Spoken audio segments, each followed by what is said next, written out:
Hello and welcome Hi.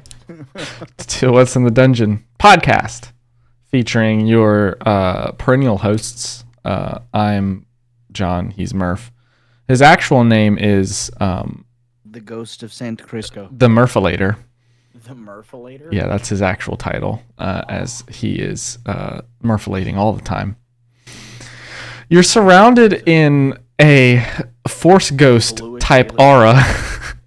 You're like when they rewrote 6 and they added Anakin, like Hayden Christensen in as a Force Ghost. Brought him back in. Yeah, it's like you look sort of like that level of CGI right now. Murph is coming to us from a cave. It's just like a cartoon cave. Mental cave. Yes, it's the cave of his mind. Sorry we missed last week. I had strep throat for the second time in a month. And when I asked the nurse, why do I keep getting this? And she said, I don't know. And I said, good talk. Okay, bye. Glad you're useless. Thank you. Not useless. Her exact words were, I don't want to tell you the wrong thing, and the doctor's out right now. And I was like, okay, cool. I guess this was free, so I can't really. Staphylococcus type 2? Question mark. Yeah, I have no clue. It was strep throat, and I was annoyed. So I'm currently fine. I still have some antibiotics to go through. And Murph, actually, I don't know. How's Murph been for the last 2 weeks? It's good. Tired a little bit. Yeah. You look a little bit harried. Like you've been, like we just caught you, like as you were working. Not hairy. Caught me as I got home. No, my beard is doing a thing. Oh, okay, gotcha. On the camera. No, I just it's been a long day. Mhm. I got to go in a little later, which was nice, but we were pretty steady at work today, so it was just Wow. like I had a member right up until the doors closed, and then 20 minutes after. It's cute that you call them members now. You're part of the group. That's your work lingo you're learning. Well, I mean, it's the second time I've worked there, so. No, I know. I'm just saying, like, it's funny. Like, as you get this job, you're using more and more like adjectives and verbs that I don't understand, but I can like conceptualize what they are based on where you're working. It's like how like part of my work lingo is heard. Like instead of saying yes, I understand, we'll just say heard. So I say that now in like common parlance. Like I'll just say heard, and it's really obnoxious because no one knows what I mean by that. They think I'm just like talking to myself, but it's just like that's like It's a response. It's a response to understanding because you can't. Where I work, you can't just say something to someone. They have to respond to make sure that they heard it. So they say heard. It is the equivalent of the Navy's I, which Yes. is only used to acknowledge, and it's to state, I have heard you and I understand. Is the Navy's Yes. eye like the Eye of Sauron? No, I wish. No, Ah, that'd be it's cool. more like the Irish I, the AYE. Oh, okay. Like aye, Captain. Can you hear me? Yeah, it's the statement of I acknowledge and will comply. Ah. That's what that means. That's cool. Okay. Anyway, so Murph's been very busy. I am not busy this week. That's not true. You did something fucking huge Yeah, I worked recently. like 48 hours the last 2 weeks, like both Oh, of okay, those thanks. Yeah, weeks. I guess we're just gonna No, I got gloss over that. engaged, so that's I was fun. gonna say. Fucking, I got yeah, engaged, so that was a that's big kind of thing. A big fucking deal. Yeah, BFD, big fucking deal. Or BFG, Big That's Friendly exciting. Giant. I'm very excited about that. I am also very excited about that. My ring came in today, and Oh, nice. I don't have it yet because I have to be presented with it. I can't just get it in the mail. So I'm waiting. Says you or says him? Says him. I'm waiting. Oh, okay, I'm waiting there until you he gets home to give it to me. He actually left work because I was out doing writing for the campaign and getting coffee and doing groceries and getting my car looked at, and it got delivered, and he left work to come home and hide it so I wouldn't open it and look at it, and then left to go back to work in the time that I was out. All right, So- be honest with me. Would you have? Oh no, because he doesn't like it when I open his packages anyway. I did it once as like a thing because like I just open packages assuming they're all for me because I'm used to living alone. So I did it once and it was like a whole big deal. So I don't not a whole big deal in a bad, not in a negative way. It's just like don't mess with my mail because that's a normal request. Like don't go through my personal items. So I don't. So I wouldn't have done that anyway. But yeah, so this week I'm actually not very busy. It's been very nice. I'm working a normal amount of hours this week, I hope.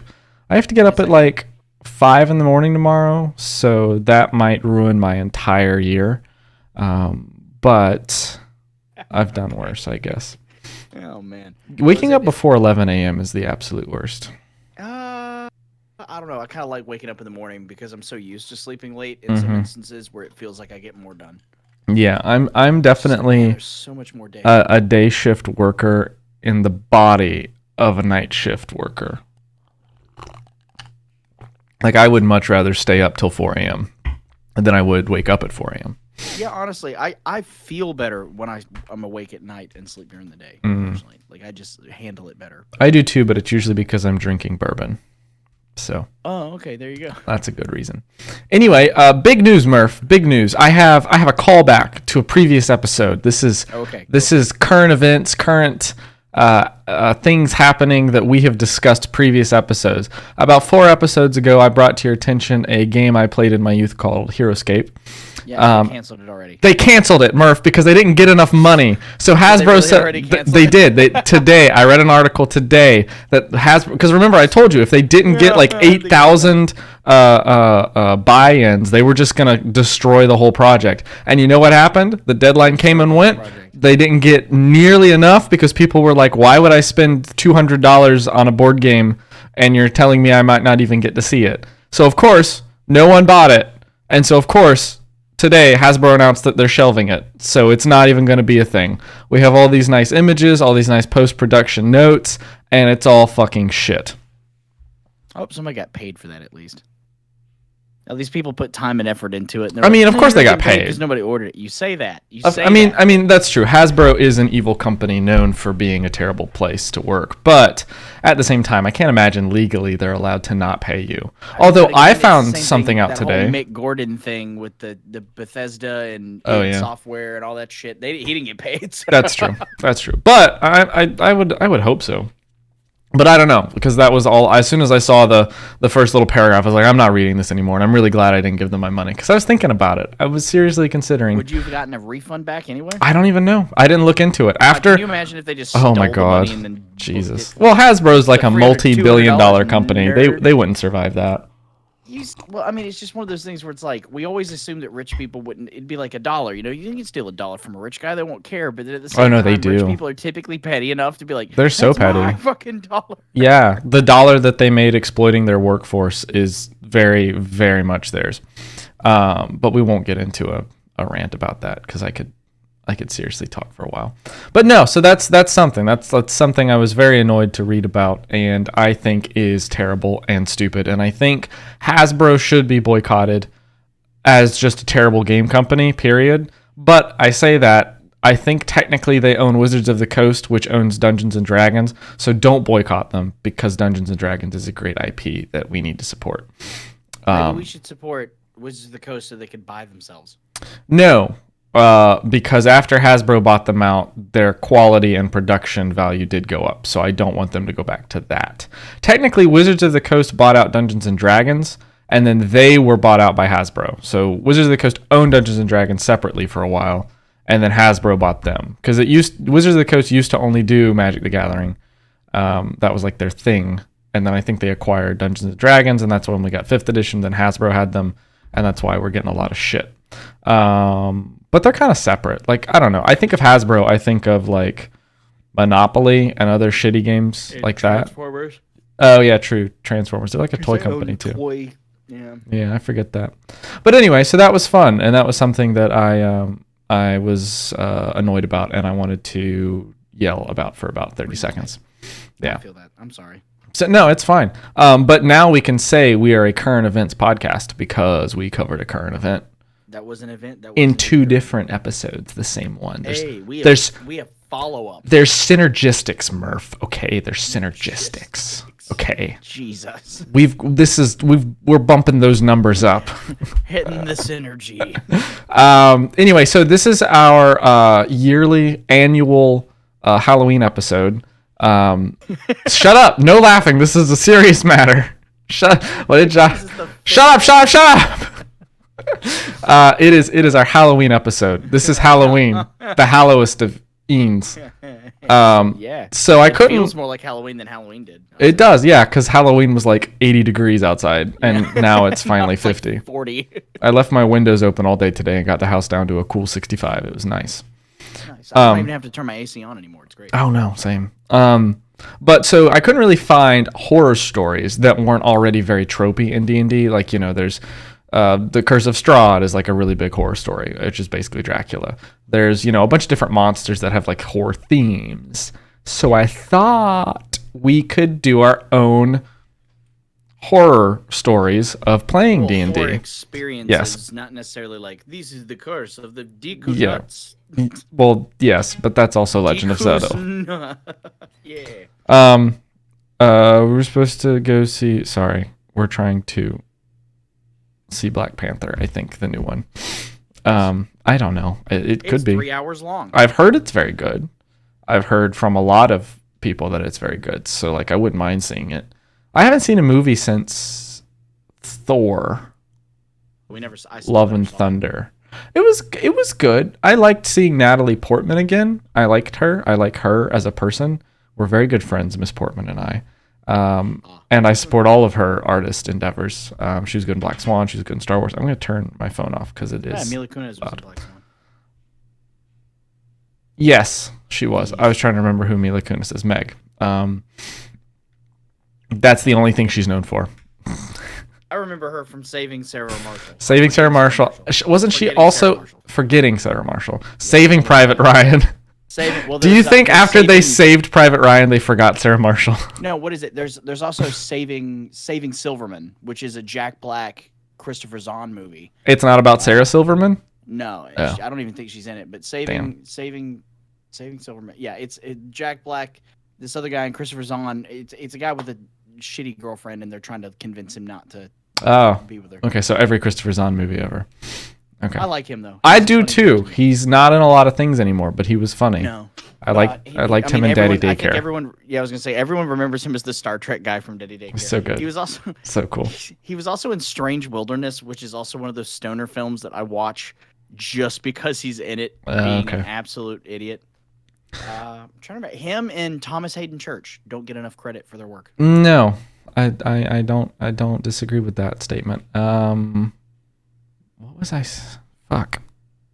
This is good podcasting right here. I've forgotten what I was talking about. You were talking about horror stories. Yes. You got into movies because you talked about the last movie you saw was yes. So we will be discussing a couple of stories about horror, and I think Murph. It's not so much about horror. It is a horrible experience.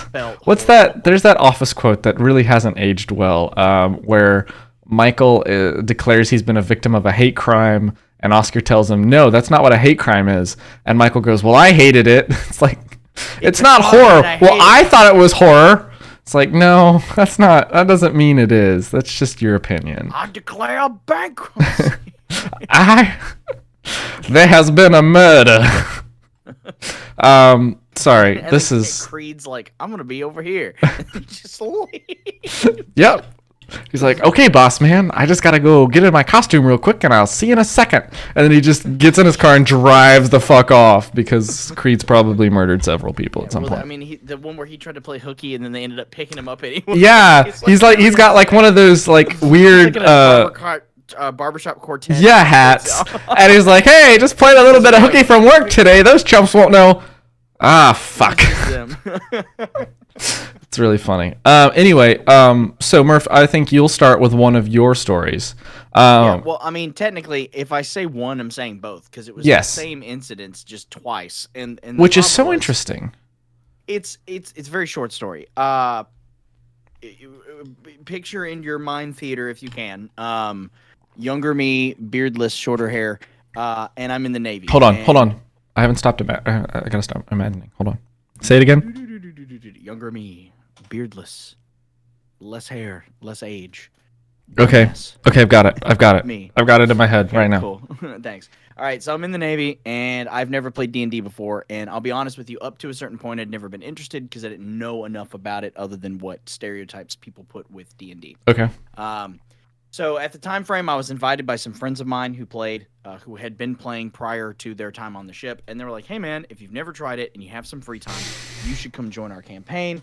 We'll play. It'll get you, your feet in the water, and you might end up enjoying it. And I'm like, well, there's nothing else to do on this fucking football field, so let's go for it. So we go. and it is a hodgepodge of different people from different backgrounds. It's probably about a 5 or 6 man group. Okay. And they're just like, hey, you don't have to know a lot. We're gonna build you a character. Just kind of tell me some of the things you're interested in. We'll just make something for you, and then it'll just get you in, and you can play. And then you can kind of drop in and out whenever you feel like it. Well, the group was originally only supposed to be about 3 people deep. There's just 2 people in a DM, and by the end of it, people kept inviting other people, and then by the end of it, there were 6 of us. Okay. So he was the resident DM for this session was already kind of annoyed that there were this many people in a campaign that he never had intended for this. Did he like vocalize that? He made it not really. Like, did he vocalize that this was one of his things? Like, he only wanted to have that many people, or did he just get all snipey about it? I think he just got all snipey about it. Okay. You have to forgive me because I didn't really pay much attention to the foregoings of everything. So, long story short, we get into this campaign. I'm playing a monk because they convinced me that I should, because I don't know if this was out yet or they were just bullshitting me. But Drunken Master is a class that you can take, or a subclass. Yeah, it's a subclass you can get. And I was like, they were like, yeah, you can essentially just be like Jackie Chan. And I was like, well, that'll be fucking cool. So they wrote me up a character sheet for a monk, and they're like, and then when we get you to the correct level, you'll be able to take Drunken Master. And I was like, this is going to be amazing. So we're playing, and we're getting like weirdly specific objectives within this campaign. It's happening very quickly. He's got graph paper out, and he's drawing stuff, and he's doing things, and he's like, your party approaches. And you can tell the people within his original clique are getting the better end of what's happening in most cases. Okay, because those were the people he wanted to play with. He wanted to play with. And you're just some asshole who showed up. Yeah, that got sub-invited because they knew someone. And so we're playing, and it's me and this one, like, I'm going to use their preferred pronoun now. He. Okay. He and I were both the newest and most inexperienced players at the table. And we just started getting fucked on. Like, they fucked on. Like, they laid us as a table and then used us as That's very interesting. That's a cool image. So there I was getting fucked on. So we're going through, and they're playing a ranger, and I'm playing I think they're like I don't know. I don't remember. We're just playing through, and we're going through it. And at one point, we approach this castle. Sorry, I keep yawning. The castle has you're fine because I'm doing the same thing. They have these various undead around them, and they're undead knight-esque figures on horseback that are also skeletal. Oh no. Yeah. So. Oh no, man. And I have very little experience about what they're doing. And by the way, we're all sharing one group of die. Oh, ew, yeah, ew, Murph, had them because we were doing this. So we're all passing them around. So it gets to my turn, and I am the only close range character for damage in the group. So I'm like, yeah, I'll just run up and fuck it. So I roll the die, and he's like, all right, you can move to here, and I go through it, and I get to it, and instantly I go to roll, and he goes, roll a saving throw. And I'm like, and he's like, no, roll a saving throw. And I roll it and I fail it. And he goes, you're kicked in the head by the horse and you die. And it's not even like I get multiple saving throw chance, I'm dead. He's like, he took my character sheet. And the guy who invited me, Vinny, was like, he's allowed to try and come back. Like, you can't. He goes, no, the head injury was so severe, he's dead. Okay, here's the thing. I want to dissect this. For how wrong this is. Okay, so we're going to pause there in the story. And just for anyone listening, I'm going to go play by play what is wrong with this scenario. Number 1, this person should not be a dungeon master because they obviously don't want to have a fun time. They want to be a dick. Okay, so that's error number 1. This person should not have ever been a dungeon master for this group. Number 2, they should have explained that they didn't want to play with this many people and just told the people they didn't want to play with not to play, because as rude as that sounds, it would have saved people from having a terrible time. And this person could have been a dick with their own friends, and it would have been a microcosm and not involved other people. Okay, thing C. There's no saving throw on a horse kicking you. That's a damage attack. Yeah. They would need to roll unless it's an effect. But it wasn't an effect. It was clearly an attack. The horse kicked you, okay? So that's a damage roll against your armor class. So they would have had to roll a d20. So that is mechanically flawed. Like, you could make it an effect by saying, okay, maybe like it's part of its ghost nature that it has a reaction, but that still would be it rolling against you. There's no effect that's happening to you. It's just a straight up attack. Okay. Now, keep in mind, I'm not stating that I'm remembering this 100% accurately. No, that's okay. That's okay. I just remember this horse kicked me in the head, Yeah. and then he physically took my character sheet off the table and was like, "You are dead now." So and no, I was like, number 7 or whatever point I'm on, you have to roll damage. Like that is the rule. And if you only had one set of dice, that means you would have seen him roll the damage. Because sometimes DMs like to be sneaky and roll their dice behind a curtain. And it's like, oh, it was secretly a critical success. Wow, what a surprise, because I said so. But so he clearly just did not choose to roll damage. So then that sub point going in next is, in order to instantly kill someone, you have to deal enough damage to be twice their max hit points. So if you have 10 HP, in order to instantly die, you have to take 20 points of damage in one hit. Okay? So which with the D10 in most cases is very difficult. Obviously. It's very difficult. So and then if that doesn't happen, you get death saving throws for your next 3 turns. You get to roll it, because you've actually done this in my campaign. You got to roll a d10, add your constitution or whatnot, and figure it out. And then eventually you'll either come to 1 hit point and stabilize, or you'll die. Now, so obviously what happened is he just didn't like you, so he just killed you because he thought he could. But none of those rules are proper. None of those rules in any sense of the word. And I'm going to be honest with you, it wasn't like the campaign was super fun, because Oops. Here's the issue, and it's something, again, that we'll talk about later, because we were talking about expectations versus reality. There were so out of 6 people, maybe 3 of them, so I'd say half. Yeah. Keep in mind, it's 6 people, not including the DM. Okay. 6 players. So it's 7 people. 7 people, technically. That's a lot. Half of us thought role play would be cool in the sense of doing the voices, and then 3 people were like, no, stop, that's not D&D. We play this like they played it like spreadsheets. Ew. They were like min-maxers, and then metagaming in the sense of well, if I take this level at this thing, by this point I'll have this, and then I can and then it was like, okay. That's a way to play it. Right. So I don't particularly enjoy it. They were getting annoyed at the fact. And keep in mind, 2 of them weren't even originally in the group. They were just vet players. Yeah, and they knew what was going on. Yeah, and then they were just so they were trying to argue with the DM, which already put him in a bad mood because he was being a dick. But now they're being a dick back to use his own rules against him. Mm-hmm. So he'd be like, "Oh, I can't. I'm gonna bounce this arrow off of this wall because I have this thing." And he's like, "Well, I'm not in this world. You can't." He's like, "Nope, because it says right here in the book that I can." So that's. So a bunch of rules lawyering. Vinny is playing a dwarf barbarian, and he's doing the voice, and literally the guy was like, "If you do the voice again, you're not allowed at the table." And the DM was like, "I didn't give you permission to tell people who could play." And the guy's like, "Well, then maybe I should be the DM." And it's I'm just sitting here like a child, watching. Oh no! No! This is a really bad experience. But I'm because he killed me first. Nobody else gets murdered, I get murdered. So I'm dead. I'm dead now. He takes the sheet, and he I didn't like your sat cut there for an hour. And there's the other person I mentioned before, and Vinny are trying to figure out ways to convince the DM that I should not be dead. And the more they mention it, the more pissed off he gets. Mm-hmm.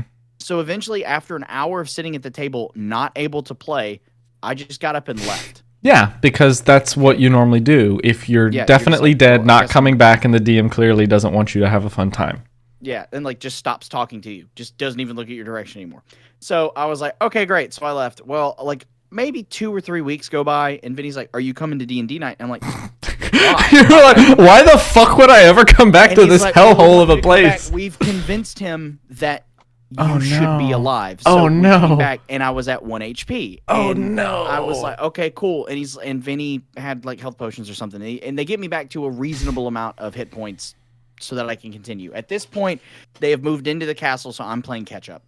And I get into it, and I find a chest. And Vinny is like, "Don't worry, I've done something. The chances of there being a trap on this chest are extremely low. You can open it, and then you can have whatever's inside is a makeup for the experience you've had." And I'm like, "Thank you, sir." So that's so nice. I open the chest, and the guy goes, "Yeah, well, he didn't check this one. So a trap is triggered, a thing falls. Something falls outside, it scares a horse," and he literally says he kicks a horseshoe, it bounces off the main door, off the wall, hits your character in the head, and you're dead. And he takes my character sheet again. And then he got up from the table and took his die and said, "This campaign's over. We're done here." And then he left, and everyone else at the table started screaming and shit because he took the only set of die we had. And then they all looked at me like it was my fault. It was your and I fault. was like, "Fucking, How what do you dare want?" you. So I just left. So we never played again. That was the last time. I don't think Jeez, Vinny Murph. and that DM guy even like Vinny and that guy never spoke again from that point forward. Like he was just such a dick about it. Because it was constant. Like you'd have people walking up and be like, as a DM, you should probably like nobody could just mind their own fucking business and let people have fun. Like everyone Yeah. in the surrounding audience was either shitting on us for playing, talking about what they would do differently if they were the DM and or player, or people that would come up and be like, "Oh, well, you can't use this specific set of rules if you're using this thing." And also, what's your environment? Because if your environment's this, then you can't even use this. And it was like, bro, it's just like nobody there wanted any of this. It was like the worst experience. I'm so sorry, Murph. I'm so sorry. So that's the 2 times I played a legit D&D game, and just I was like, So never again. both I'll never times. play a second time. Haha! Tricks Yeah, on here we you. go. I got you to play again. Woo. And start a podcast. What he doesn't know is there's a horse with his name on it in his near future. I don't know if Just my do- hit points continue to stay what they are. It's gonna take a lot to kill. I'll record some like voiceover work. So like when you open the door to a stable, it goes, And it was at that moment Murph knew his time had come. Nay. Just a horseshoe. "Nay, motherfucker!" taking And it's physical it's the jokes. most swole horse you've ever seen, and he just like slaps your face off. Stands on its back legs, pulls Yeah. its hoof off to reveal a hand, and just slaps the shit out of me. Jesus Christ! But no, yeah, that sounds like a really horrible time. So there was, It was interesting. It put the seed of like this game could be fun in the Mhm. moments that it looked like it was like people were having a good time. But it was different, and obviously I didn't have the best experience, but like it didn't put it off for me because obviously I'm still playing. And I tried. We played. I told you we played like knockoff, like custom campaigns based around. It was more Warhammer than anything. Yeah. Like similar to the vein and how we did it. We did it through online. What is it? D20 website. Roll20. Yeah, Roll20. Yeah, We ran it through or that, or had the D&D maps and Beyond are stuff. good. And Doc was he was fantastic DM. I have nothing against him. The issue was that when you have different mindsets Mm-hmm. and different wants out of a campaign, Definitely. especially when you're coming in later to that campaign, it throws people off when you don't know them. Like that's the issue that Josh and I run into, is that we don't know each other like Troy and I know each other. Mhm. But Troy is off in his own world doing his own thing. He is. 90% Have you seen this of the card? time. Have you seen this card? Have you seen this card? Do you like this?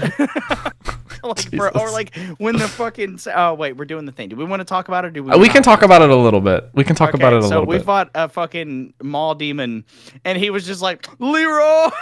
Yeah, he just take off. Fell in I a think fucking trap. that It's like, bro, Titus is quickly becoming a troll person, character. a personhood of Troy in some respects, and I think that's It went okay. from this character that he had with a backstory to just like Troy woke up one day and transmogrified into a I think that it makes sense for his character to do the things that he does, and I think that he's just having fun with it. Because from what I've understood, most of Troy's experiences with D&D have been very rules heavy and very bad. In that one, he wasn't necessarily one of the best players you could have in a group, and two, he definitely didn't really ever have a truly wonderful DM.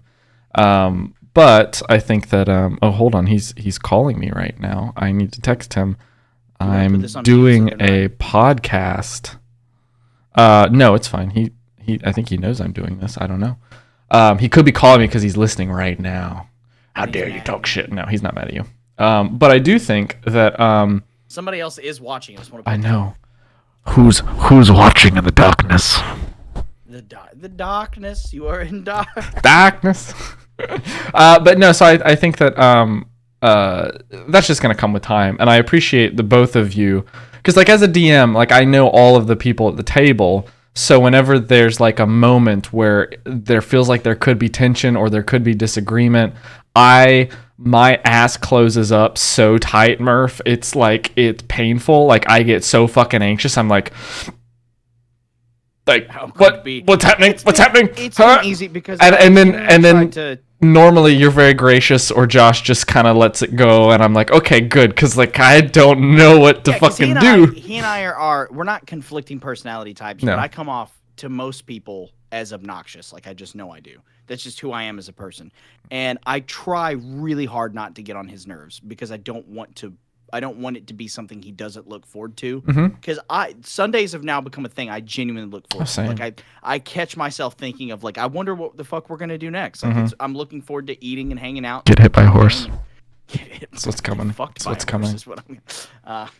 No, but metaphysically, and I appreciate that because like that's always one of the struggles, and that kind of gets into what I was going to discuss with some of my stories is that there's always a fear when you bring a group of people together that there's going to be interpersonal conflicts that bleed over into the campaign, which is like really fucking messy, really fucking terrible, and it makes the whole situation unenjoyable for everyone, not just the two people who are disagreeing. So I appreciate that, like, while you and Josh necessarily don't know each other the best, y'all are still like you don't jump down his throat because he yelled shut up at you 4 times in a row, and he doesn't get on you for constantly meddling in his relationships in game.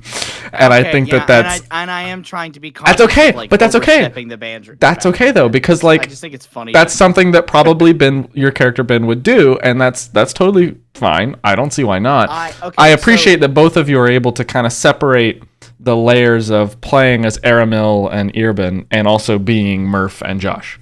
Yeah, there's a thing. I also love how like you talked, like one of the things that you talked about at the beginning of the campaign, like before during session 0 but after the quiet year, you were like, all right, keep in mind we're doing this right. Like I would prefer that if you speak as a character, you are speaking in character. And day one, Josh is like, so my character voice is just me.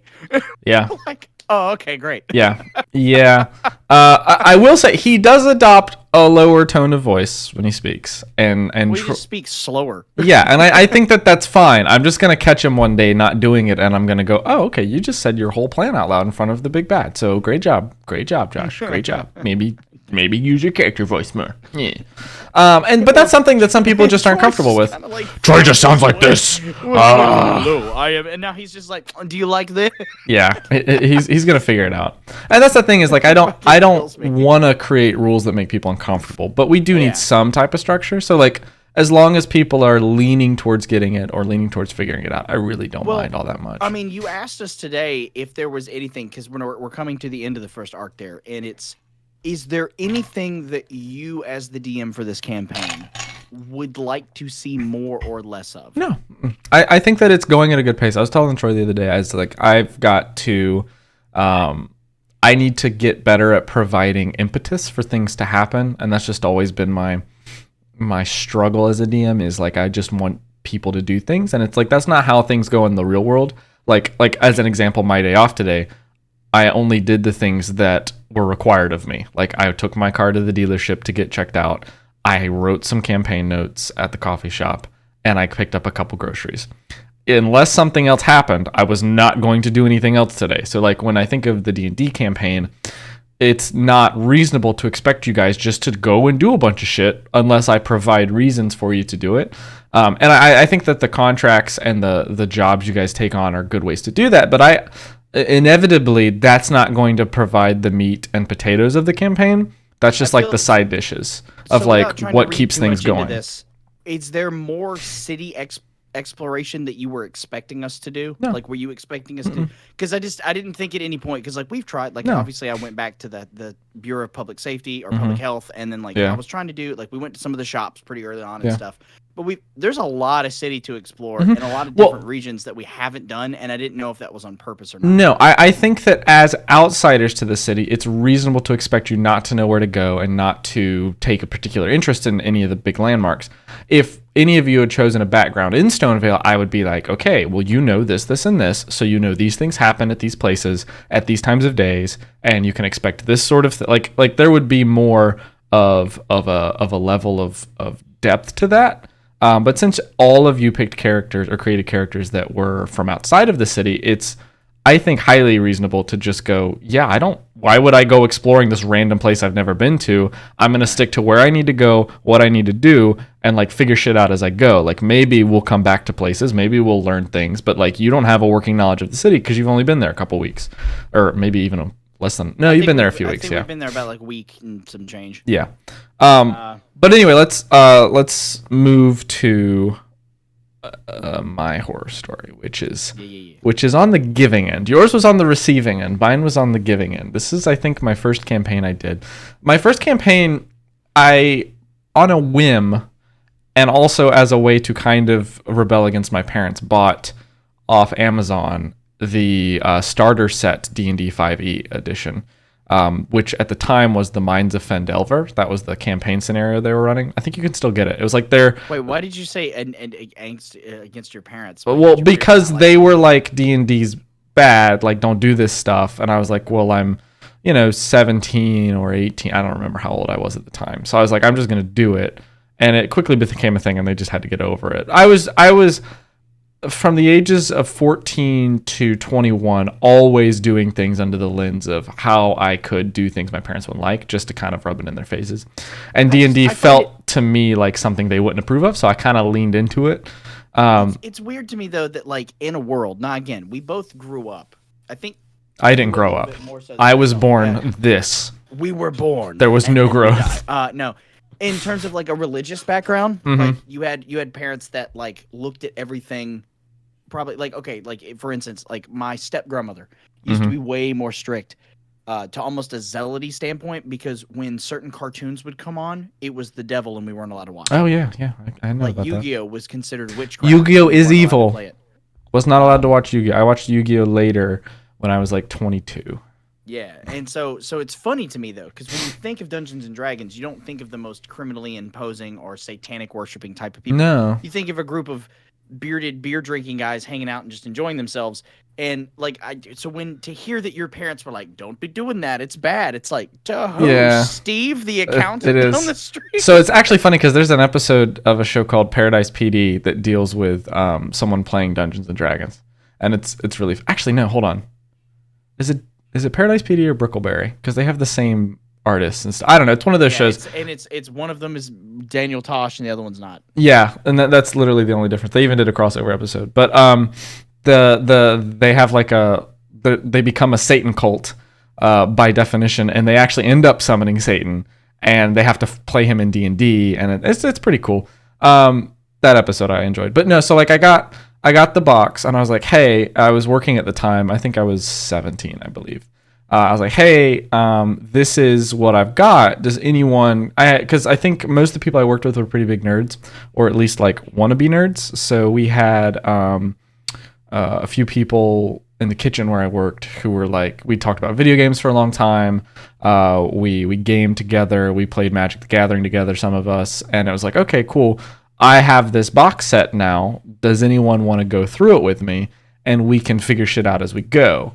And I didn't really put any research into it. Like I came to our first session, and it was me, someone who would eventually become my roommate, Keaton, my significant other at the time,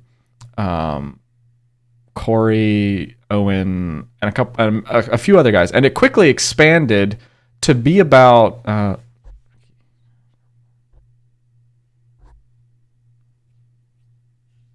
almost 8 people, not including me. So it was a very big group. Like demonstrably large, which is not something I recommend for anyone trying to become a DM, like right off the bat, because I didn't know how to DM, let alone DM for a plus size group. That anything beyond 4 people I consider, sort of extra. Like, okay, it's D&D plus, because I have to pad everything with more and more monsters and more challenge. But so I think that was a bit of a bad point for me, like a tick against me for DMing. And I also didn't like own the rule books. I owned the starter set. So when we started, they have pre-made characters. I think they had like 4 or 5 pre-made characters you could use. And then we kind of created our own for some of them, and used copies of the sheets for others. And then about a couple levels in, I bought the Dungeon Master's Guide and the Player's Handbook, and we all shared the Player's Handbook. And I skimmed through roughly the Dungeon Master's Guide. Like I did not read it. My significant other at the time read all the way through it though. Like all the way through, like front to back, read the whole thing, pretty much had it memorized, which was not a very good thing in my favor. Because then I quickly had to like kind of learn things in an argumentative way that I didn't find comfortable or enjoyable. So I was a little bit on edge all the time, because I was like, I don't know the rules, but this person does, and they're playing the game, and it feels like I'm playing against me. And then after like a little bit of time, I was like, you know what? I don't like this main story. I'm going to do my own. Like, I'm going to do my own. And instead of doing my own, I ended up copying. There's a series on YouTube I was watching at the time of, they were like streamers who played D&D for like a special event. And I basically copied word for word the story of that. And put it in my D&D campaign. And I was like, okay, this is the campaign now. You're in this town and it's super spooky and da-da-da-da-da. And also there's owls everywhere. And it like just a bunch of themes stolen from this other thing that I had listened to and watched. And then halfway through that, I got given Curse of Strahd, which still remains like my favorite campaign to run in D&D just because it's so fun. But I didn't read hardly any of it. I just kind of looked at the chapters and glossed through it. And I was like, I want to work this in somehow. So in the middle of like level 5, I had them find a clearing where there were these people being burned at the stake. And I was trying to be edgy. I was trying to be like, ooh, yeah, okay, this is interesting. And they were all staring at these people, and they all decided that they were going to untie the people burning at the stake, like at the same time, because they had like this inkling that it was a satanic ritual or something. And I had it so that the minute they untied them, they all went unconscious. They all fell unconscious, and they were like, "Well, what saving throws do we need to roll?" And I was like, "What?" And they're like, "Well, we can't just go unconscious. Like, what attack did you use? Or do we need to roll saving throws?" And I was like, "Oh shit, yeah. You should all roll charisma saving throws." And I had not planned that at all. And they were like, "Well, what's the save? Like, what do we need to hit?" And I was like, "Well, I'll tell you." And in my mind, I was like, they're not going to hit this. I need this to happen. So I'm going to make the DC 30 so that they can never hit it. And so none of them hit it, of course. And I was like, okay, you all fall into a deep enchanted slumber. And then 2 of the characters, one of which was my significant other, go, "Hey, we're elves. We can't be put to sleep by by magical means." And I was like, "What?" And they're like, "No, that's like a racial feature of an elf, is that we can't drop to we can't be put to sleep magically." Yeah. And I was like, "Oh shit. Okay, well, the 2 of you actually, you feel like the butt of a dagger against your skull as it knocks you out." And so then they were like, "Well, so you did enough damage to knock us out? We didn't see you roll damage." And I was like, "Yeah, I did." And they're like, "No, you didn't." And I was like, Just go with me. The story's going to get good after this." And they were like, "What story? You've just knocked us out. Like, what is going on?" And I was like, "I just need you all to fall unconscious so you can wake up in this magical realm that I have that's in the next set, like the next section." And they're like, "That's not how this works." And then it ended up like we just stopped like immediately, and we all agreed. I got voted off as DM, and it was given to my friend. And I was like, "Wow, okay. This sucks." And I was like super antagonistic, super argumentative. I was not yet a grown person, so like I was very emotional and I was very annoyed at everything. And I was like, Jesus Christ, like what's going on? So then he starts his campaign, and I was an absolute dick the entire time. Like I made a very horrible character. I made very horrible decisions. I was like da da da da da da. And I've learned a lot from them, but every time now that I think of like D&D as my experience, that's the only thing I can think of, because it was such a big part of the D&D experience for me. It was like this whole big campaign I had planned out, and it wasn't even planned out. Like I had stolen a bunch of shit from a bunch of different content creators I'd listened to. You know, I'd stolen stuff from the Adventure Zone and Critical Role and all this other shit, and I was just lumping it all together. And Curse of Strahd was in there too, and it's like just a horrible campaign. And I made horrible decisions, and I shouldn't have DM'd a group that big, and I didn't know what was going on. I hadn't read the rules, but in my mind, it was all their fault. And so I made the next campaign utterly horrible, and I just kept like backstabbing them and setting shit up and just being a dick. And so eventually we stopped playing with that group because I changed jobs, and we started a new group with some people that my significant other worked with, and he DM'd. And at that point, we were not on the best of terms. So this leads into my second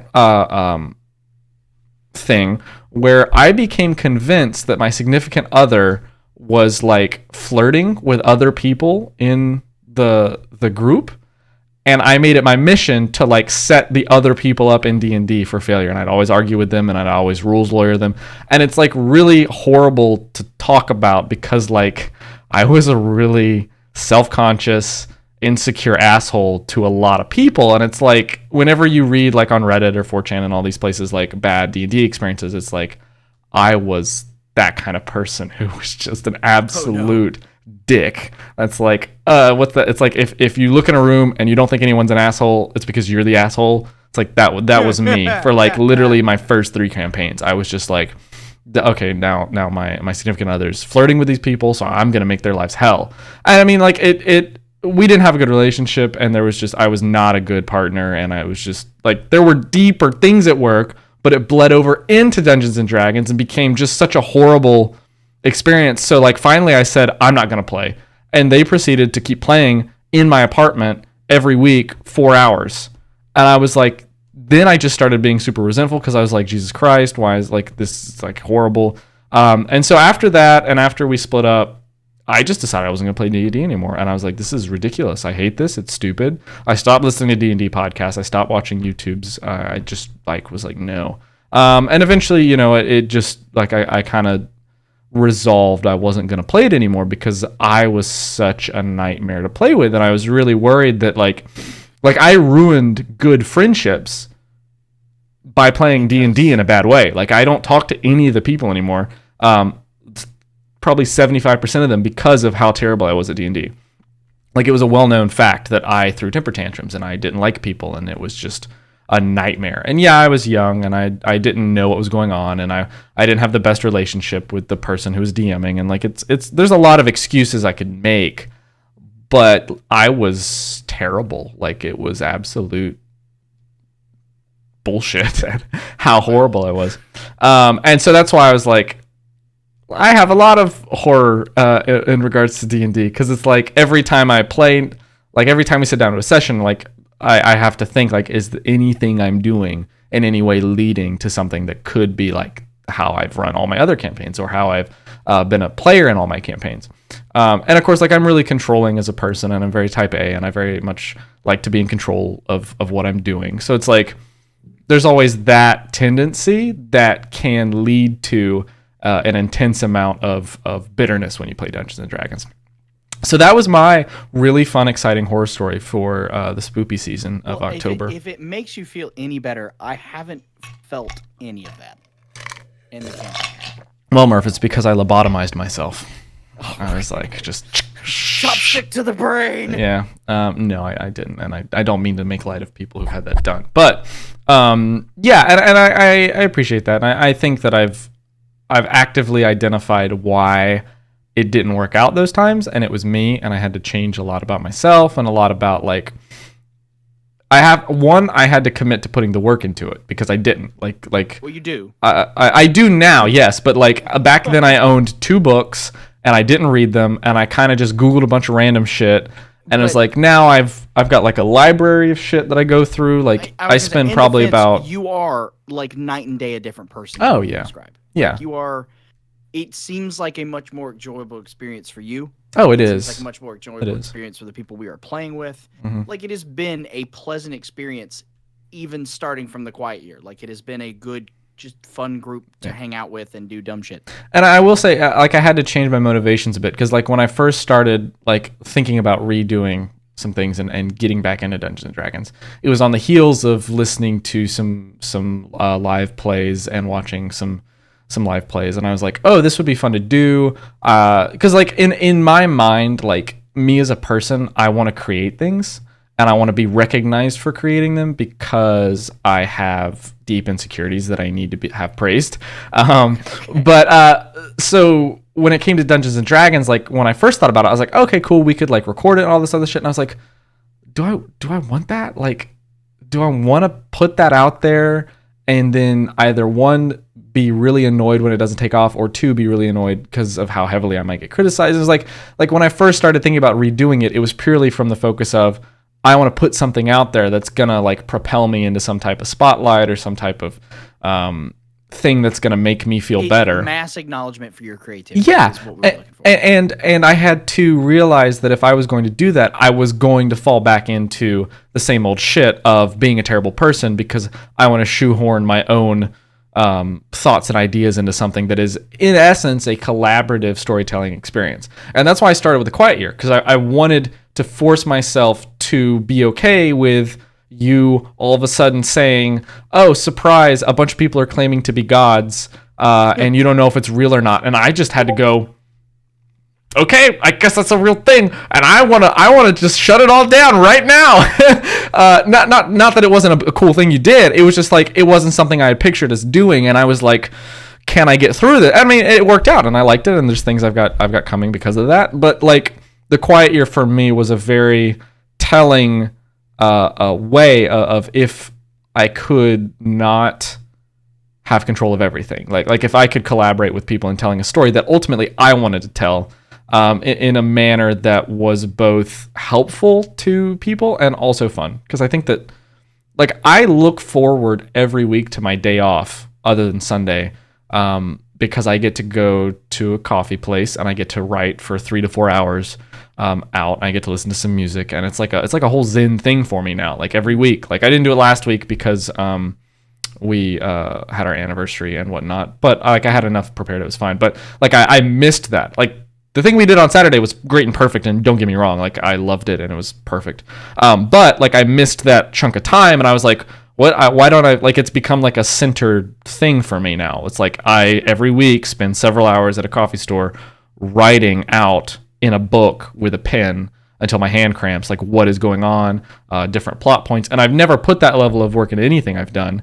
Like not even my job. I mean, it genuinely shows. Like we have yet to throw something at you as players that didn't feel natural to what we were doing. Yeah, and I'm not saying this to suck myself off or to That's one way of putting it, but all right. But I'm not saying it to gratify myself. I'm saying it because I have come to really respect the process I have built, and I think it works very well for me. But when you DM and when you have those very choice people who are good DMs, every process is different. Like you can watch like Matt Mercer does a lot of good videos on how to DM and creating NPCs, but like ultimately it's very subjective to 1, how you create, 2, how you process information, and 3, how you communicate. Because like for me, I like writing everything down. Like I love the written word. And I can't type. Like I'll type on my computer if I need to, but like Troy's the opposite. Troy has everything on his iPad. He's got his character sheet there. God, he's got his pen. He's ridiculous. And that's great. But like for me, I would have a fully like filled notebook at this point of paper, and my handwriting would be terrible, and I probably couldn't read it that well because that's what I'm currently struggling with. But like for me, I like writing things down, and I like my writing style is different than other people's. The way in which that I convey the information is different than other people's. I don't like planning like huge monologues. And for the most part, most of my campaign that I've written are big story points and scenarios that could happen if things happen. Like I don't write out what this person is going to say to you. I don't write out like every single scenario that could happen. Like all the characters in the world in Stonevale, there's probably about 33 unique NPCs that I've created, that I created at the start of like, these are important people. And I gave them 3 lines. One was like a description of them, like their personality. One was what they needed, like what their drive was. And 3 was like what their life was like slightly before Stonevale. And that's it. Like I didn't want to create a whole fucking like 3-paragraph for every person that...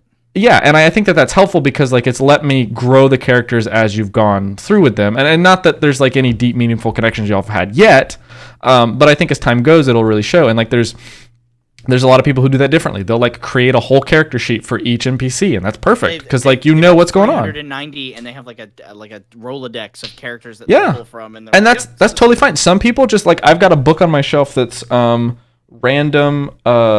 randomly generated NPCs. It's a blue book. It's very helpful. Some people just pull straight out of other people's books, and that's perfectly fine. Like I use that book in a campaign I did run, but I just pulled out some key people and changed some stats, and I was like, this is interesting, and it served mostly as inspiration for like how I would flesh out characters, as opposed to like I like having a structure to everything. So like I was telling Troy today, my campaign is very structured. It has a very select group of arcs I have planned. Things will happen in those arcs. Hopefully, if they don't, it's fine. I'm not gonna care one way or another. But I do think that it's different for everyone, and that's the main gist of this very long conversation. So without getting too deep into it, because obviously I don't want to spoil anything for myself or ruin the magic, but we do have this podcast. I have a couple questions for you based off of the campaign. Yes, sir. But not asking for specifics. Oh, and this concludes our Halloween spooky stories. Oh, okay. I have to put that caveat there. Happy Halloween, everyone. And we're only Happy 3 weeks late. Halloween. So my first question is, for what we've done story-wise so far, Okay. have there been any changes that you had to make based off of what we as the players have done? Yes. Can you share what those are, or have you Yeah. found a way to rework those back into the story? Well, so like, sorry, my pants are riding up on my Also ankles. my pants. It's weird. I just got like I get like weird if I move too quickly sometimes while swallowing. I get like these mini hiccups that come in bursts of 4, and it's really weird, and it just happened, and it's like Rapid succession hiccups. it's like you don't see it because I'm not, but it's like I can feel it coming, and it's weird. So let's see. Let me think. I really thought you got one. I will say this because I don't think Josh listens. Josh has fallen deeply head over heels for someone in the story. Okay, here's a question on that before you continue. Do you think, like, okay, I'm trying to find a way to make this not sound like weird, but like, do you think he actually has, or do you think it's put on? I don't know. I'm gonna. Because it was a weird reaction. He is his the character. description you gave, and he was like. To be fair, I used the wrong word. I was trying to describe this person as brusque, and I said burlesque, and that is completely the wrong word to describe this person. Which you saw the figure I made. Yes, I did, and it was very on point. It was very on point. It was very canon. And I was like, hey, I might, because for backstory, it is a orc woman, but she was described in a way that would make her. I described her burlesque. I described her as burlesque when I meant brusque. Curvy, like. I'm gonna say gypsy I hope in a non-politically incorrect way, but like gypsy reminiscent of like shop. I didn't even say any of that either. No, I but specifically said she's a large burlesque orc woman, and I instantly said, "Oh shit!" And then Josh went, "Oh, she is," and I was like, "Oh fuck!" This running joke now that Aramel is smitten, and quote unquote Titus is this bitch. Yeah. He's smitten with this orc woman, so it's been the running joke, and it's to the point now where I definitely need to calm down. Like I'm gonna lay off. It's okay. It's okay. Because like honestly, been a fun joke to fuck with him, and I was literally gonna make a figure. He was. He sent me a picture of like a Eldritch Foundry and I was gonna miniature. have you, like when we go back to the shop the next time, you just nonchalantly just put it on the table. I had a set path for this character. Like this, her name is Elspeth. She runs a apothecary. I had a set path for her, and I can't like tell you what that is because it's very secret. Well, we top skipped secret. her fucking contract, and that's totally fine. That had nothing to do with it. That had nothing to do with it. I was just like, oh, there is stuff that happens when you don't take a contract, but it's not like a penalty. It's just someone else probably took it. Yeah, something else in life is going to progress. Yeah, but so I had a very set path for this character, and then as Josh kind of intimated that maybe he would be into this character, I was like, shit, I can't. Okay, I'm gonna have to change things for this. I'm gonna have to rewrite what. Die. No, she wasn't gonna die. It was just a path that ran counter to some of the rules we'd set up, based on what he wanted out of the campaign, and I was like, okay. She's got to have an overhaul. So I had to, the next time I went to write, I crossed out her background and everything, and not like I erased her history. I just like she had a very specific progression as a character that was going to occur. Is it so different? Like, is it? It's not so parallel, different, but slightly over, or is it like a fork in the road kind of? It's just that because of how things are now, there's a different reason for what she does as opposed to someone else, and that has gone to another person in the town. And I think that like that's happened a few times where you guys have like shown special interest in certain people. I mean, that happens in every D&D campaign. The players always show a special interest in people that aren't real, that like in my mind that are like, okay, here's his name is Billy the Kid and he's got 18 firearms strapped to his chest and a big purple hat, and the characters are like, well, we want to talk to the toothless goblin in the corner. Like, why? I just gave you Billy the Kid with a bunch of revolvers and a purple cowboy hat. Why are you gonna go talk to the toothless goblin? He's got the exclamation point over his Yeah. head. He went to the one NPC that's not moving. Yeah. So it's and that's totally fine, because like as a DM, you can't do the whole, no, you can't do that, because it's a world. It's like a free open world. Like there's no paywall, there's no block. So it's kind of like improvising a little bit, not in the terms of like yes anding, but kind of just letting things follow a natural course, regardless of what you had predetermined. So like, Right. I'm not like super into changing a bunch of shit because y'all do things differently, but I am into, okay, well, this is different than what I had planned. What is the next? What is the yet? Like, this happens yet such and such else occurs. Like, what is the natural progression of things now that this has occurred? And I think that having written most of the characters out and having written most of the arcs out, it gives me like a bigger picture to go and say, hey, all right, you did this, and down the line, this is going to affect this and this and this. Not so much in like the Dragon Age way of, you didn't romance this person, so they fling themselves off a cliff, but more in a more nuanced to say, all right, you did this contract, and because you did, this other contract got done by these people, and this was the outcome, and this is some way it might affect you. It might not. Like, you might never see the end result. I wrote some specific I wrote some specific encounters today that are totally dependent on if you do them or not. Like, if it doesn't occur, I'll just pull them out of the book and say, okay, they don't occur. So on that same vein though, because there was Yeah. one instance that I'm curious about. The hot spring Mhm. check. Yes. When you gave us the contract, now I don't know if you do this to fuck with us, and if you cannot answer because this is a thing, I will. I'll drop plead it the from my mind. fifth. Just state no comment. Okay. You gave us the contract for that one, Yeah. and its risk level was low. Mhm. Okay. I'm asking you, are those typically accurate, or is that from a DM standpoint, or is this from an in-world they had no reason to assume that it would be anything other than low? The risk level is written by the brokerage. So Okay, they 'cause assume our question on that was it ended up being more of a it conflict. ended up you than almost we were died. expecting. So You got scared so, shitless and died.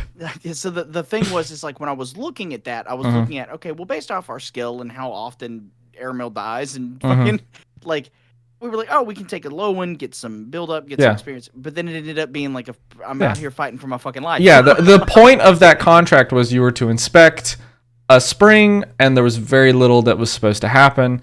But because of some other things that are occurring, there was a lot more going on, and it ended up, you had to fight a sea hag and a now, couple was that of. one off, or are there going to be implications for something from that? There are always cause and effects. Okay, so there was a reason that Sea Hag was there. Yeah. Okay, There's cool. there's Because I so- didn't know and if this these is were like warm ups for you to kind of feel out how we would. No. Because like sometimes it feels like you do things in a way that is like okay, let's test the waters. Can they handle this? Cool. Now I know what we can. Yeah, that is sort of always what a DM is doing is with some low level encounters is saying, hey, what's their competencies, what's their core competency skills, but also nothing is not going to have a cause and an effect. So in this campaign, I've specifically set for the listeners and viewers. I've set up like a contracting system where like they formed a group. They got contracted to be these workers who take on like basically quests. It's like a very easy way for me to keep track of progress It's a guild and also system give with them quest work. lines, yeah. That doesn't require them to hunt around for jobs. And it's not permanent. It's not going to be like all the way to level 20 you guys are taking contracts, but it is a way to kind of get your feet wet in different instances of using ability checks or attacking. Like, there's not just go kill these things. There's, hey, investigate this. Hey, go see what this is about. Hey, go find this thing for me. And I think that one, they do provide basic tutorials on how to do certain things. Like I try not to pull punches, but I also don't like not explaining things. and I don't want to take time out of every session to explain a new concept that's coming up. So I kind of work those into the contracts of like, hey, this is how this works. Like we learned about area of effect attacks in the last one with the Maw Demon. He spewed through a door and it filled the space of the door, not just the direct line, because it was a cube instead of a line. Yeah. And there's other things that we've discovered, like, with setting up things and initiative orders and things like that. But there are further reaching consequences of these and things that have happened in town that will lead to these happenings. Like people don't just put contracts in because they have money to spare. They put contracts in because they have a need. And why is that need caused? Well, there's a theme, that's for sure. I'm trying to work it into this arc, but I'm not sure if it's apparent, but there is a theme going on. There's definitely stuff happening in the background that hopefully by the end of the arc will become apparent, and you guys will go, oh, okay, this makes sense. Like that's the point of like I'm trying to build up to something without, like I don't want to be Napoleon Dynamite about it. Yeah. Or not Napoleon. I don't want to be Princess Bride about it and like heavy-handed. Give me the script. I was supposed to win, but I also don't want to be like super enigmatic, like what's that? The thing where like the dog at the beginning is like being hunted and they're like, no, don't shoot him, but they're speaking in Swedish so you wouldn't even know. So I don't want to be that fucking subtle, but I also don't want to be heavy-handed and say this is the theme and everyone's aware of it and you should be scared. Ladies and gentlemen, exposition. Yeah, I don't like doing that too much because it gets really old really fucking quick, and it's like like I don't know, because like so far in the campaign there's been a lot of cool things going on in terms of like understanding characters, understanding each other, figuring out who we are playing and trying to stick to it. I do apologize because I didn't intend for it to be as part of my character as it has been, but you have been very gracious with the whole trying to find my family thing. That's okay. I like that. I like that. I was talking with Troy about this specifically because I was like, it feels like you guys have work to do and you also have other things that you're trying to do. And that's the point of a backstory, is like between like a lot of campaigns, if you watch other people play, or if you listen to them play, they'll have like a main thing going on and then they'll have downtime activities. And I feel like your personal quest has become kind of a downtime activity for you. Like, okay, we're in between contracts. I'm going to go research this, or I'm going to go hunt this person down, and I'm going to go get answers. Same with Josh's thing about like his granddad's estate and all that stuff is like, I feel like it provides a good amount of buy-in as your character, because ultimately those things are probably going to end up being more far-reaching than the contract you're doing right now, is how you resolve your personal backgrounds and how you work out things like that. Well, that is probably one of my favorite parts about this campaign, is the amount of input that we had in creating it, like in two segments. Number one, with the Quiet Year, like the Faceless was something I created. Mm-hmm. Like I came up with that religion. Yeah. So to see them and then to hear someone take the idea and make it something, and then give them it's so cool to me to be like, oh my God, I did that. I made. Like the hot spring was me, and I was like, we're here, I'm in it. I'm seeing the thing I built with my words. It's like, it's the same thing I can imagine that like if you were the script writer for a game and then getting to play the game at release, and you're like, I did that. Like that was my work, and now it's envisioned. It's so cool, and it's gratifying to me as a player to know that something that I did mattered in a way. That I am now able to, not obviously physically see, but to like be a part of, to be affected to, like again, like what is it, Temple Gun? Yeah, like that was Josh's thing, and like, I have to ask him like how he feels about it, to know that like we were standing in a thing that you created. Yeah, like, you did that. That was the first thing really cool. That was there was that that temple. That's the first thing he did. And, between that and then the same thing with my backstory, like obviously I went way too hard into that, but I don't think so. But it's like the idea that this has become part of the campaign that I don't know the ending to. Like, well, like the blueprint was founded, but it's like, but I don't know. Like if I turn the page of this book, I may have started the book, but I didn't finish it, so I don't know how this is going to end, and that's super cool to me. And honestly, that's kind of an issue for me, because I worry, because I've, not spoilers, but kind of spoilers, I've written your backstory out, like how it ends, like not how it ends, but I've written out like the truths. Like in this campaign, there's a lot of key things, and there's a lot of mysteries.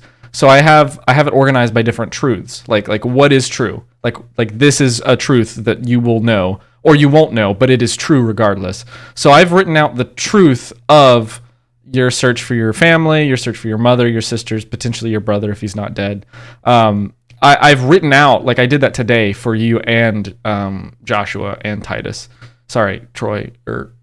I struggle with character Depending names. on which names you know myself. I was doing that, and at the same time, I was like, do I have agency to take what you've given me and determine the ending to it?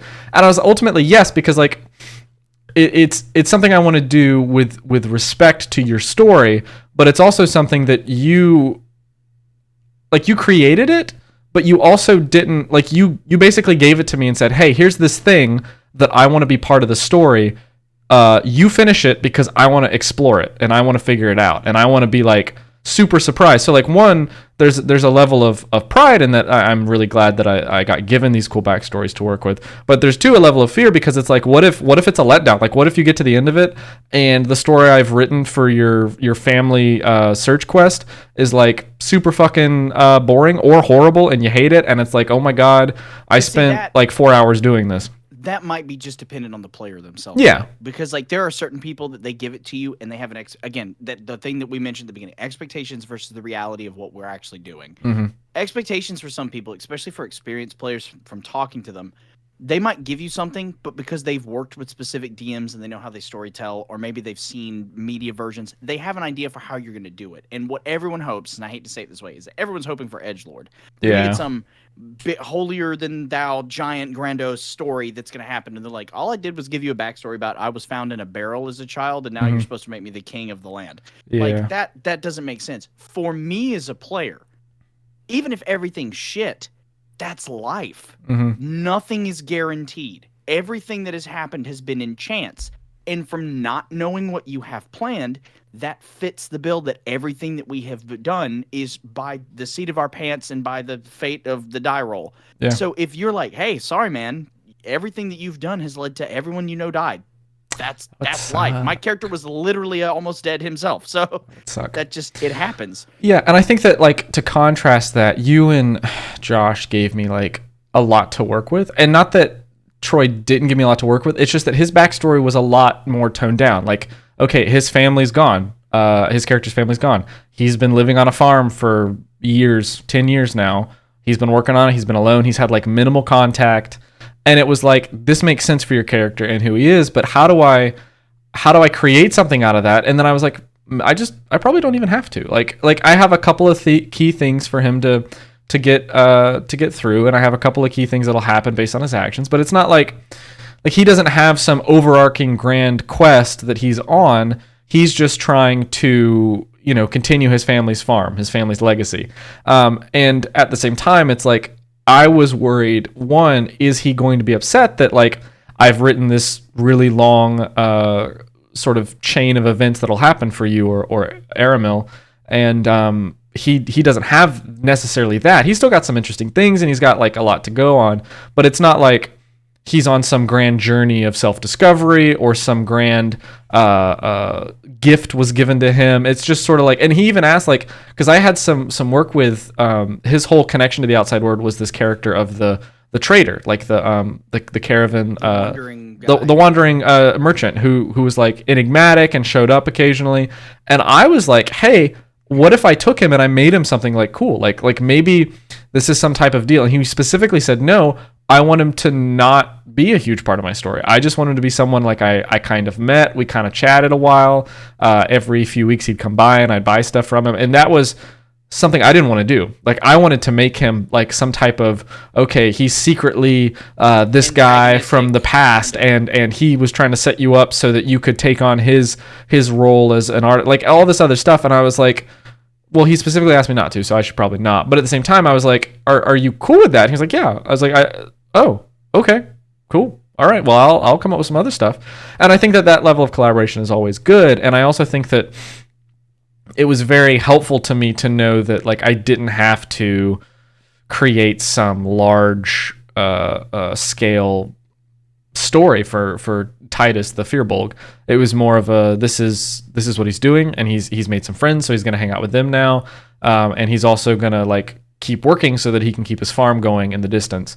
And I had to be okay with that because like I wanted to write something cool. I wanted to say that the traveling merchant was actually some type of vestige of the old gods, and he was setting up like his resurrection, all this other shit. I was like, nope, okay, he's just some cool guy who walks from town to town occasionally, and we haven't seen him for a while, and no one knows why. That's it.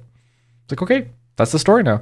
And I got a lot of other stuff to work with because of that. Like it's different. Like it was like every turn in the quiet year, something different would happen, and I'd be like, ooh, something to do. Are you there, Murph?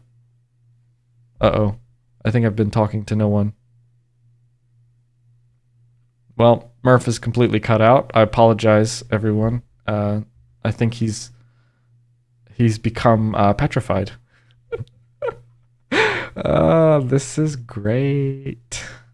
Murph, buddy, you there? I'm going to text him because lost internet, stand by, lol. Okay. Please hold. Murph has lost internet. I guess I could just riff for a little bit. We have 3 viewers. That's cool. Hope everyone's doing well. I'm glad you're here with us. I think one of them is probably Murph. Ah! Hey. There he is. I was like on this diatribe of like Troy's story, and I realized you hadn't blinked in like a whole 45 seconds. And I was like, oh. Literally, you were talking, and then I was just like, I thought you were like breathing, and then No. you just didn't continue. I literally looked up all the internet in the whole house, like my lights, everything just stopped. Dang. It's back now. They didn't want us. They didn't want us talking about that. But no. So I think that there is always a level of fear in getting given a backstory and what you expect to work with it. But I think as long as you're willing to accept, 1, what the DM gives you, and 2, the DM is willing to accept what you'd like, you can always come to some type of middle ground of, hey, you're not going to become king of the entire world, but you will discover some things about yourself, and you will discover some things about your past and your future and your present, and it'll be pretty cool. And maybe you will become king of the whole world. I don't know. Like, that's not set in stone. Doubt it. I will state that I'm very excited to see how our characters progress. Yeah, because you've got some fun coming up. Yeah, so, okay. So let me ask you this. This is like rapid fire question time. Very small answers. Who do you think out of the group so far is the unluckiest player? Because these aren't questions that we can be offended by, because it's just, in your opinion, as the person that has been not playing against us but playing for us, who do you think has had just like consistently the worst luck? I don't know. It would be easy to say you because you've almost died a couple times. Yeah, but I've only died almost once. That's true. One time. I would say it was only because I didn't get the saving throw against the sea hag. I would say, and also I have prescience in knowing like what the future holds for the next couple sessions. I would say probably Josh is the most unlucky character so far. Unlucky character or unlucky player? Just player in general. He's consistently has like the worst attack. The thing about low level warlocks is that they have very good utility, but in combat they rely heavily on Eldritch Blast, and also usually they have some type of melee or ranged attack, and he just doesn't use that. So he only ever uses Eldritch Blast in combat, and he's just not been rolling very well. And I think that has one, that including some stuff that's happened in his like storyline and stuff, has made him the unluckiest for me.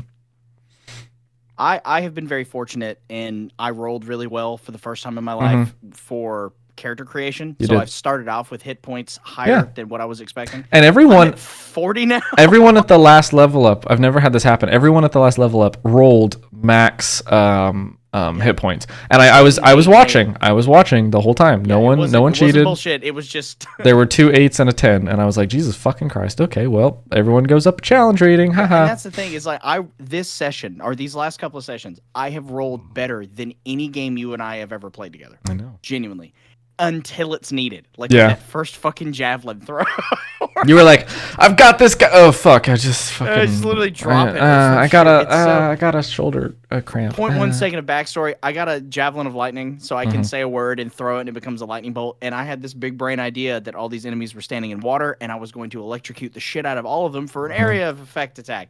And I fucked it up. Yeah, he rolled really poorly on that. That was a really bad roll. And I think Troy ended up getting shocked too. Yeah, the second time when it finally worked, because he'd been standing in the water the whole time. Yeah. Anyway, okay, next question. Second question. Out of all of the characters that you see, who do you think out of the 3 that we have is the strongest? Currently, it's you. Because Really? Are you kidding? can 'Cause take fucking you can Titus just take fucking one shot like you can take 2 attacks, and you have second wind, you have action surge, you have now your samurai stuff. Currently, it's you. Now, I haven't seen Titus use his new Eldritch Cannon, so that might shift. And I will say that as time goes on, Josh has that ability, because the cool thing about a warlock is every time they level up their spell slots, all their spells are cast at that level. So like he's always casting at the highest level possible, but you only ever get 2 spell slots. So that's kind of like the drawback. Well, doesn't he have the ability to get a 3rd spell slot though? Isn't that one of his potential perks later on? No, it's only ever 2 spell slots. But you do get what's called Mystic Arcanum, where you get to cast higher level spells without using spell slots. But you only get to do that once per day or once per short. I don't remember. He just got the Shadow Tome. Yeah, well, those are all cantrips. Yeah, but that's still it's still cool. Yeah, it's still cool. Learn it from any class, which is the best part. Yeah. So that's cool. At some point in the story, do you think one of us is going to be more disadvantaged than another? No, I don't think so. No? I think everything's pretty even. I try to keep it realistic, but also not like weighted against or for other people, because I don't think. I think that you have to take a grain of salt in realizing, yes, you want to be super realistic, but also it is a game and people want to have fun. And when, if I just start like heaping rewards on one player, you might say it's cool and it's whatever, but like slowly you'll start to go, why am I not getting like if I just keep giving melee attack magic items, the other 2 are going to be like, bro, we can't even use those. Why you keep giving Murph magic items? Jesus Christ. Well, technically, it kind of sort of happened. It did. You got 2 magic items in a row. Well, the gloves I had intended for someone else, because I was like, y'all do swimming and climbing too. It makes sense, because Murph's already got a high dexterity, and you 2 don't. I've already asked. Every time a magical item came to the floor, I genuinely try to give it away, and it always comes. And in this instance, I don't care, because I did as much as I could. And the last magic item they took, they split between them, and that worked out pretty well. Yeah, but that would have not helped me at all, because no, you don't have spell slots. I can't do anything with that. Yeah. I'm excited. I actually, I'm going to send it to you in the Discord chat just so you can see it. I don't know how the logistics of this work, but I've just been really addicted to making figures. Okay. I made my new Ben class figure. Okay. Because he upgraded to Samurai. Okay. So I was like, oh, okay, cool. It would be cool to like eventually earn enough money to buy better armor so my AC goes up. Yeah. And then I was like, and at that point I can swap my figures out, because it would make sense that I've changed. Yeah. So I'm gonna send it to you and see what you think. I'm just gonna put it in the. They're getting to view all of our dank memes in the chat. Memes. So I sent it into the podcast photo section. So that is the samurai armor that they provide. Hold on, I gotta pull up the separate tab. Oh, that's kind of cool. And I changed it from the harpoon, because I didn't have a trident, to a javelin, because the lightning javelin. Oh, nice. Yeah, that's pretty good. I like that.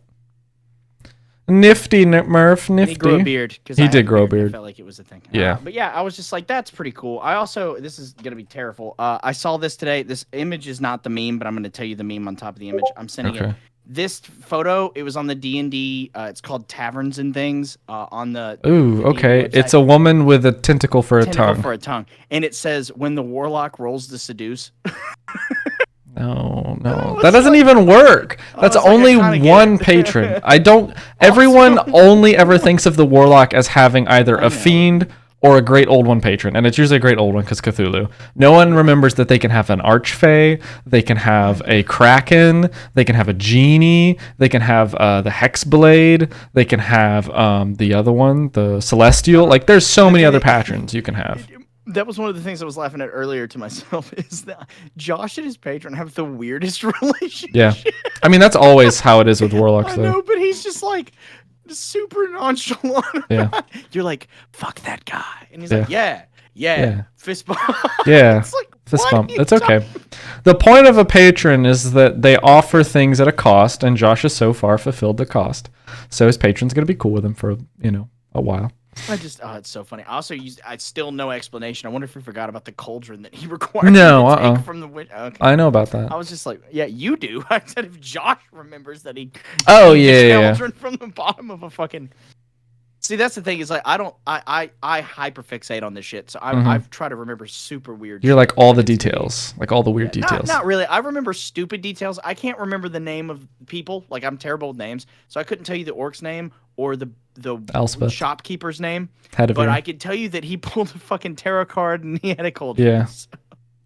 That's he cool. wasn't gonna pour it out for some reason. Yeah, he was gonna take that Carry the whole fucking all that bile and shit and take it with him. Shimmy across a rope I bridge. was like, to what the the carry it. fuck, I'm like, Josh? bro, You don't need that, but do what you want, I guess. Yeah, patron did not require what you asked. No, Yeah, sure. he didn't need all this stuff in the sippy cup. But this has been super cool. I've had a blast. Someday, I would hope that we could, for audience purposes, summarize kind of like maybe major milestones because we're not going to go through the whole thing, but like just kind of talk about it because it's been cool. It's like being part of a book that is written as you speak. Yeah, absolutely. My last rapid fire question for you is: has there been anything that we have taken on as a group that we got through better than you expected? Or are we progressing about how you thought we were? I think you guys are progressing about how I thought I would. I don't go into any encounter or scenario or arc assuming you're going to do poorly. I kind of make arrangements if that occurs. Like, hey, you fucked up, so this is what's going to happen now. But for the most part, y'all have done as good as I expected. There's times where it's like, oh, Murph might die. Oh, Josh can't hit for shit. Oh, Titus is just gonna run the fuck in there. Cool, alrighty. But for the most part, with the three of you, there's a good give and take, and I think that kind of allows itself to play out in a way that I appreciate. Yeah, it's been a blast. It's been really interesting to seeing how people adapt because Josh has become very conscious about his combat, so he's very like, how can I prep before we go into it? And then now that he has more cantrips, we might see him produce spells that aren't just Eldritch Blast. It'll be fun. But it's been interesting because my whole thing has just been take pointy stick and hit it with the pointy stick repeatedly until it dies. And you do very good at that. My only saving grace is that I can take a punch. Yeah, like, you can take a I couple got of going them. Well, let's wrap it up, Murph. We've been going for about an hour and a half now, a little bit longer, but we have to make up for almost missing 2 weeks of no. Wow. Murph, so next week is your turn to bring a topic, and I don't want to ambush you, but what are you thinking? Well, since we just kind of talked about it, the kick, we'll talk about whether or not we believe it's important for material to, like, does materials make or break a good campaign in the immersion of it? What do you mean materials? Like figures, okay, yeah. official Yeah. guides, I like that. like die type, Maps. because like accessories, Yeah, like, all that do stuff. accessories make a campaign, or are they just a bonus feature? Okay, I like that. Does that kind of help? So I will we can talk ruminate about that, on 'cause this. we can talk about the the things that we get our figures from. We can talk about our local game store. We can talk about like how the economy of all this works. Yeah, I like that. All right, I will ruminate on that for a week. Well, I don't know if you remember. I do remember. It is time. I am ready, My Murph. favorite part of the campaign, which every episode is a campaign, by the way. I'm just going. Yeah, it's okay, Murph. I'm gonna hide down here. Okay, so I must ask. Before us, Okay. we open the door. You open the door. I'm like still up the stairs. What's in the dungeon? Murph, I'll tell you what's in the dungeon. Okay, are you ready? Murph, what was in the dungeon the whole time was friendship. It was friendship. Just like a physical embodiment. It's just friendship. Just this terrifying. Yeah. Or is it just like you open it and this awkward Murph, warm it's wave? openly vague for a reason. It's whatever you think friendship is. So it could be a warm hug. It could be the fact that you made me open the door. it could be a nice glass of cider. It could be a written thank you card, or it could be something else. It's friendship, Murph. Murph, friendship is in the dungeon. That sounds terrifying in a weird way. Yeah, it like should be. That you like. Can you picture like one of the bandits from Skyrim like leaning over? Yeah. Trust me, friend. There's friendship. There's friendship in these walls. Just stab that guy and leave. Yeah. Anyway, please like and subscribe to our YouTube page. It's What's in the Dungeon Podcast, all one word. We have a Gmail, which is the same. We have a Twitter, which is the same. And we have our Twitch. We're not affiliates yet, but it's because you guys are slacking assholes. So maybe stop doing that. Hey, welcome to the chat. Also, fuck you. I've gotten more and more aggressively vicious with the people who watch, and I don't think I should be doing that. But at the same time, I can't help it because I'm a naturally rude person. Swing it on out. I'm sorry. We appreciate everyone who watches and everyone who takes part in imbibing our content. Consistently more people watching than when we started. That is true. So even with long breaks, we have more growth now than we've ever had.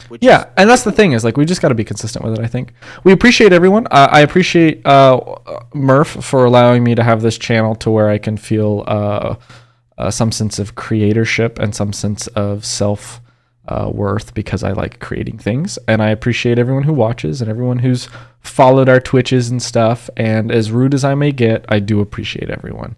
I just realized the importance of next week, what the next episode will be. It's Thanksgiving. It's Thanksgiving. Part of what we can talk about is things that we are thankful for, not only in our own campaigns, but that the community have done. Yeah, we can actually talk about things that we appreciate about all of this. Yeah, it'll be a Thanksgiving episode. And it will include us talking about materials. Like it's a great time. it's dank, bro. Those memes, they be dank. And we're in a cave, and this is a dungeon. Yeah. And everything. So anyway, hit us up on all the social medias.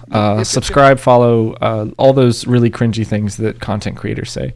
And we of course appreciate you for spending your time with us. If you did, I appreciate that this episode got a little bit weird for me. I described a lot of horrible things about myself. So please don't tell your friends about this episode. Like, don't let anyone watch this episode because I'm going to be very self-conscious. Yeah, all three of you that are watching. I think one of them's you. I think one of them counts as you. But so thank you, everyone. And as always, stay frosty, numbnuts. I don't know. I don't have a good sign off. I don't have a good sign off. May your die roll be accurate and your DM not be an asshole. That's worse, Murph. That's worse. Anyway, everyone have a good night. We'll see everyone next week for our Thanksgiving spectacular. Yeah.